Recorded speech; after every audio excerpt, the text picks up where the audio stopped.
It was pretty run down. I don't think it had been lived in for a pretty long time, and it was quite dilapidated in a lot of ways. I remember when I was like putting up the carpets, when I was renovating, finding like old underwear and stuff underneath, which was, yeah, interesting, but it was just almost night and day to what it is now.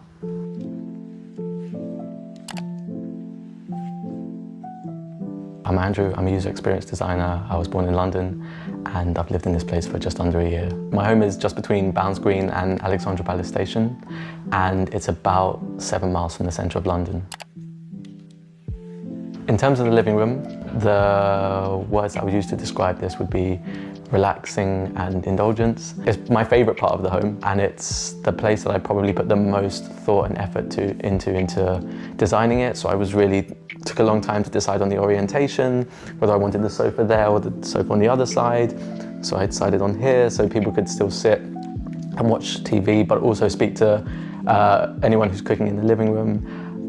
But there's loads of small little experiences that make me feel really happy about this area. So I might sit and play video games or read and look outside the window at the moon or at the trees. So there's a lot of little moments of joy that I think I have in this particular space that I tried to really design intentionally around even before we built it, because I knew kind of what I would want out of it.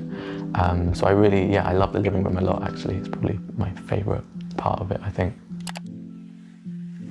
I designed the kitchen for probably mainly two things. Firstly, practicality and also sociability. So like the rest of the space, I wanted the kitchen to feel very sociable so I could have people over and cook while we chat in the space. So it took me a really long time to decide how I wanted the island to be used so I could still do some of the stuff that I love, like cooking or making people tea and coffee, and we can cook together while also not being cut off from the rest of the space. And that feels really great. Like sometimes when like friends or family come round, they'll just come straight to the island because they know that I'm going to make them a coffee and we'll just chat while I do that. And so that doesn't break our connection or our conversation, and we can do all those things. And it also means that, yeah, when we cook together, we still feel like the spaces all open up. So sometimes I'll have friends who'll come round and we'll pair up while we cook for everyone else. And that feels really good to be able to do that and still be very sociable.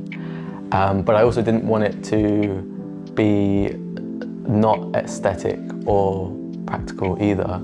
So I really wanted to, for example, have these two shelves which I cut from like the same piece of oak as the dining table. And that was really nice. So I wanted to have that while not cutting off any practicality. So still having all the storage I needed while still being able to have these shelves to like display the stuff that I love, my teapots and the things that I will still kind of use on a regular basis. So the hob was really interesting because I didn't want to compromise on the design. I'd taken so long to design like a really aesthetic kitchen that I thought looked super beautiful, and I didn't want to ruin it with this like big chunky extractor up top.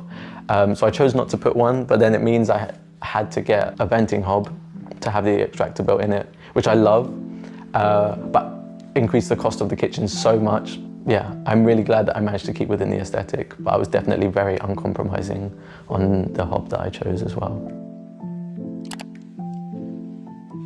I would say that this place probably gets the most use out of the whole house or the whole flat.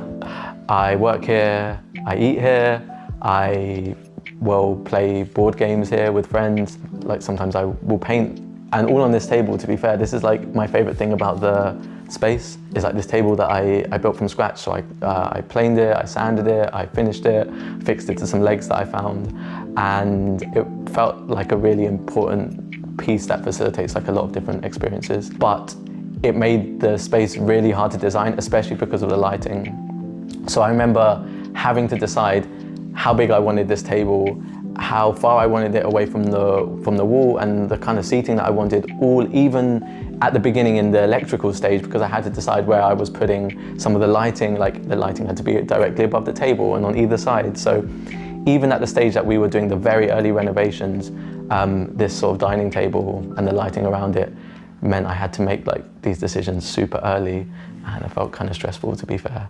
But yeah, I love this place because I think probably the most goes on here and it probably gets the most use, I would say.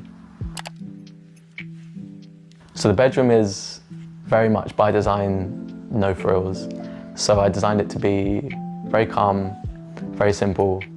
I purposefully didn't put a lot of stuff in there because I didn't want it to be the place where I do a lot of things. So I don't want to watch TV, I don't want to sit in my bed scrolling, I don't want it to be an office. I think I just wanted the bedroom to be very, very clearly a bedroom, not a multi-purpose room. And everything is designed to help to relax. So bed is very simple. I did invest a lot in my mattress because good sleep is really important. I just wanted it to be very chill. There's a couple things probably that I would add later on, like paneling or a little bit of art, just to make it a bit more, feel a little bit more me. But I like the simplicity of it. And yeah, the main thing didn't have to be like anything crazy, but just bright and relaxing. So I took a long time actually to choose the lighting, which I'm really happy about, like the two pendants either side. I really loved, like probably two of my favorite lights in the house. I also dropped the window down as well. So I dropped the window as much as I could without it being classed as a door, so I could just get as much light as possible. And one of the reasons for that is I actually took a window out of the bedroom to add space to the bathroom, which obviously shows what was more important to me. But I did make the bedroom actually quite a bit smaller so I could give a bit more space to the bathroom. And I feel really happy about that. When you see the bathroom, I guess it makes sense why. Yeah, I think the word that I would use to describe the bathroom is probably whimsical, I would say. It sounds really strange to call a bathroom whimsical or delightful, or like fun, but I think that's one thing that felt really important, that the bathroom feels delightful to use. And I feel like it does, yeah. I mean, people thought I was like also a bit nuts when I decided to push the bathroom into the bedroom. So I prioritized the bathroom and took space from the bedroom to do so. I even took a window from the bedroom to give to the bathroom to bring more light. And I'm really happy I did it, to be honest. Like, it feels big, it feels spacious. Having a shower every morning is lovely because it's just a really simple walk-in shower in a wet room. That I don't feel like I'm like, even in winter months, like creeping into, like opening the door and like creeping into the shower, just like walking in. Sometimes I sit down in there, which is ridiculous. Sometimes I lie down in there. And the heated floors that go in the bathroom, but also throughout the house, are lovely because every morning, you know, just walk into a warm bathroom, and yeah, it's great. Even the fact that I sort of extended the like smart lighting and the colored lighting from the house into the bathroom, so sometimes can feel like a disco in the shower, depending on the day, depending on the mood, is great. So yeah, I love the bathroom a lot. From Japan, I got this like Meiji era tansu box, which I put some of my incense on and store my incense in.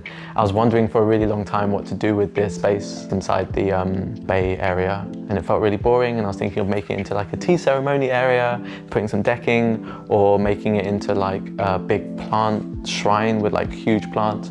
But I wanted it to also feel like practical, or something that I could do something with it. So this tansu box really helped to like center everything and put my plants around, and every morning I'll wake up and I'll like light my incense and start my day. It just feels like a very good central part of the day. I think it's the fact that it came together in the way that I really wanted it to, and I feel really lucky about that. So I think the first thing that makes me really happy is that it was a real fight to get it, and to get it the way that it is now. And so it took, yeah, a lot of research and a lot of work to have it like this. And then every time I have a really lovely little moment, either to myself or like with someone else who's here, then I remember like, I was all totally worth it.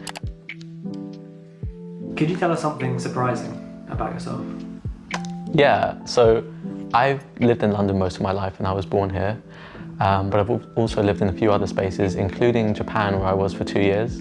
And it definitely informed a lot of my like design philosophy and personal philosophies and like ways of showing up. And these days, like 10 years later, sometimes maybe if I'm drunk or in my dreams, I'll still be able to speak a little bit of Japanese. So yeah, I would say probably that.